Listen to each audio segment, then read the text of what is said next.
একটা ছোট বড়া পোকা চাষিকে খতম করার জন্যই যথেষ্ট। ভাগ্যিস রিজিকের মালিক আল্লাহ ছিল। হে হাই, আমি শেখ ডারি ব্লগ থেকে শেখ বলছি। কেমন আছো তোমরা গাইজ? তো আজকে এসছি আমি আমাদের আলুর জমিতে ওষুধ স্প্রে করতে। তো গাইজ এখানে পোকার একটু চাপ রয়েছে এই আলুর জমিতে। এই আলুর যে পাতাগুলো রয়েছে এই পাতার রসগুলো খেয়ে নিচ্ছে, পরে গাছটা হলুদ হয়ে যাচ্ছে, এরপর গাছটা উন্নতি কেটে যাচ্ছে বা গাছটা গ্রোথ হচ্ছে না, আর সেভাবে ফল আসবে না। যাই হোক, তো গাইজ আজকে মাঠে এসেছি আলুর জমিতে ওষুধ স্প্রে করতে।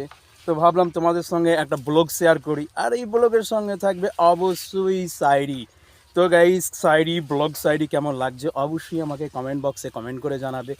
তো গাইজ শায়রিটা এইভাবে হয়েছে যে শায়রিটা শুরুটা এইভাবে হয়েছে, যেহেতু এখন প্রচুর পরিমাণে শীত রয়েছে আমাদের এখানে, তো শীতের জন্য একটা শায়রি লেখা হয়েছে।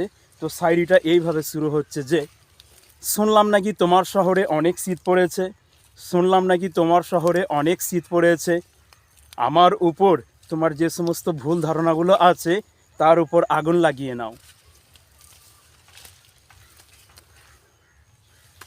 তো গাইজ অবশ্যই শায়রি কেমন লাগছে আমাকে কমেন্ট বক্সে কমেন্ট করে জানাবে। আমি তোমাদের প্রত্যেকটা কমেন্ট পড়ি এবং রিয়াকশন দিই। তো গাইজ পরবর্তী শায়রি আমি তোমাদেরকে শোনাতে চাই যে পরবর্তী শায়রিটা হচ্ছে